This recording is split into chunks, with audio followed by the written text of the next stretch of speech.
Halo, Assalamualaikum warahmatullahi wabarakatuh. Bagaimana kabarnya? Semoga kalian senantiasa sehat selalu. Tetap semangat ya dalam belajar meskipun masih di rumah. Oke, kali ini kita belajar tematik, masih di tema 2, subtema 1, dan sekarang di pembelajaran 5 dan 6. Oke, persiapkan dulu ya kalian buku tematik yaitu tema 2. Kalian bisa buka pada halaman 36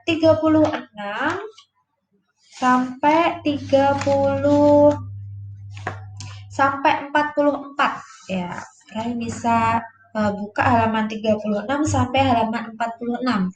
Kalau bisa kalian baca dulu, setelah itu kalian pause dulu ini video, kalian baca. Setelah itu kalau sudah selesai baca, silahkan play lagi video dari Miss Mindy.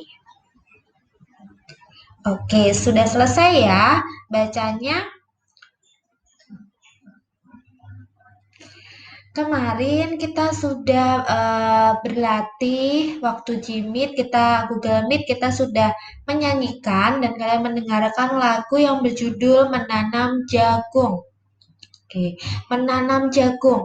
Pada bernyanyi, kalau kita menyanyikan pasti ada nada. Nada kemarin ada 7 nada, yaitu dimulai dari do, re, mi, fa, sol, la, si. Ada 7 nada ya. Pada nada itu ada nada rendah dan nada tinggi. Nah, kalau nadanya itu ditulis dengan angka, berarti itu namanya not angka. Jika not angkanya ada angka dari nada ini ada titik di bawah, berarti nadanya nada rendah. Kalau ada titik di atas, berarti nadanya tinggi. Oke, sudah ingat ya kemarin? Nah, sekarang kita akan belajar tentang tempo. Kalau menyanyi kan pasti ada temponya juga. Lah, apa itu tempo? Tempo. Kalian bisa lihat di sini, tempo adalah cepat atau lambatnya lagu saat dinyanyikan. Ada jedanya. Oke, ini temponya cepat atau enggak? Ini temponya lambat atau enggak dinyanyikan cepat atau dinyanyikan lambat. Nah, itu namanya tempo dalam lagu. Nah, letaknya tempo kita bisa tahu ini temponya bagaimana, dinyanyikan sedih atau enggak, cepat dan bagaimana. Kalian bisa lihat atau letaknya tempo itu, tanda tempo itu berada di sebelah kiri atas lagu ya. Biasanya ditulis di tanda tempo di sebelah kiri atas dalam lagu. Nah, pada tempo biasanya secara umum tempo itu dibagi menjadi 3, yaitu tempo lambat, sedang, dan cepat. Perbedaannya apa, Miss? Ya, pada tempo lambat, tempo sedang, dan cepat itu mempunyai perbedaan. Pada lagu bertempo cepat itu biasanya menunjukkan suasana lagunya itu gembira dan megah. Jadi gembira dan kemegahan. Nah, sedangkan kalau tempo lagu bertempo lambat itu menunjukkan suasana yang eh, suasana sedih dan suasana yang hikmat itu tempo lambat. Sedangkan kalau tempo sedang itu menunjukkan sorry, bisnis diralat ya tadi. Kalau tempo cepat itu menunjukkan suasana yang gembira dan memacu semangat. Kalau tempo sedang yang tadi Miss Nindi sudah ulik yaitu menunjukkan suasana gembira dan kemegahan. Itu tempo sedang. Nah, kalau tempo lambat itu tadi menunjukkan suasana sedih dan hikmat. Nah, itu yang menggambarkan tempo. Tempo itu dibagi kapan kita menggunakan tempo itu, tempo lambat yang bagaimana, tempo sedang yang bagaimana. Nah, pada Tempo ini juga bisa diukur menggunakan alat. Alatnya namanya metronom ya. Nama alat untuk mengukur tempo itu namanya metronom. Nah, pada tempo ini juga mempunyai beberapa istilah. Tempo lambat, tempo sedang, tempo cepat itu mempunyai istilah. Jadi nanti kalau lirik di lirik lagu, kok tulisannya bukan tempo sedang, Miss, bukan tempo lambat, tapi kok tulisannya istilah-istilah asing. Nah, kita lihat ya. Oke, nah ini istilah tanda tempo. Biasanya ditulis tadi di mana? Di sebelah kiri lagu, sebelah kiri atas. Ini tempo cepat. Tempo cepat itu ada istilah namanya allegro, nesto, vivace. Nah, nanti diingat-ingat, tempo cepat biasanya allegro, nesto, vivace. Kalau tempo sedang ada namanya moderato, andante, andantino. Itu tempo sedang. Kalau tempo lambat itu ada adagio, largo sama lento ya. Nanti dihafalin, tempo cepat allegro, nesto vivace, tempo sedang moderato, andante, andantino, tempo lambat adagio, largo, lento. Nah, itu istilah-istilah tanda tempo. Oke, tadi pada lagu Menanam Jagung juga mempunyai tanda tempo. Bicara jagung di Indonesia itu mempunyai berbagai sumber energi. Nah, sumber energi kemarin kan ada sumber energi dari matahari, eh, dari angin, dari air lah. Jagung itu kan bisa tumbuh karena adanya bantuan matahari, bantuan angin. Nah, jagung adalah salah satu sumber daya alam yang ada di Indonesia.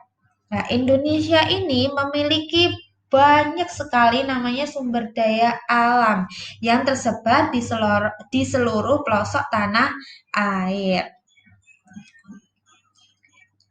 Dan sumber daya alam di setiap pulaunya, di setiap pulau Indonesia kan pulau terbesarnya ada Jawa, Sulawesi, Kalimantan, Papua, Sumatera. Dan sumber daya alamnya ini berbeda-beda. Karena apa?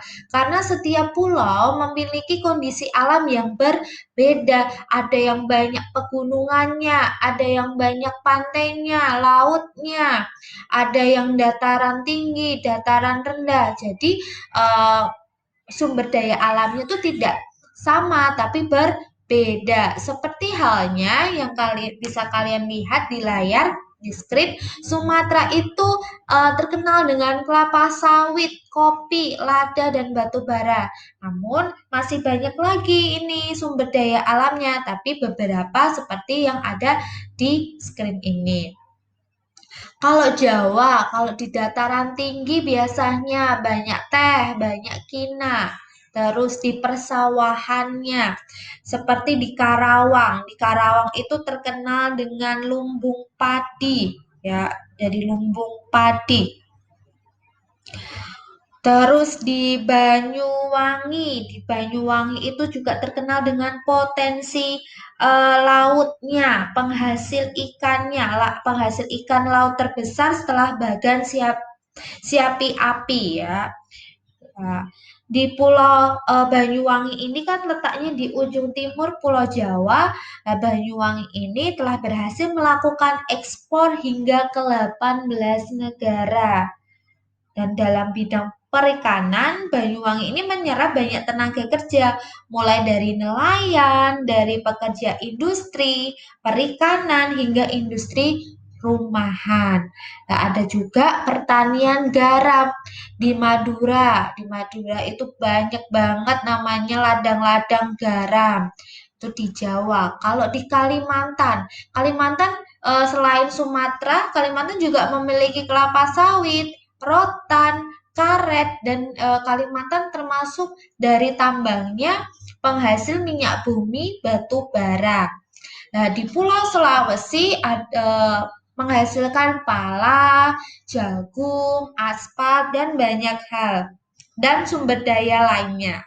Nah, kalau di Papua ada banyak sekali beberapa hutan konversi dan hutan lindung. Jadi di sana pohon-pohonnya masih lebat, masih asri. Terus dia juga terkenal dengan sumber daya alamnya sagu, makanan sagu. Terus hasil tambangnya ada emas. Sana ada pegunungan yang menghasilkan emas yang dikelola oleh PT Freeport.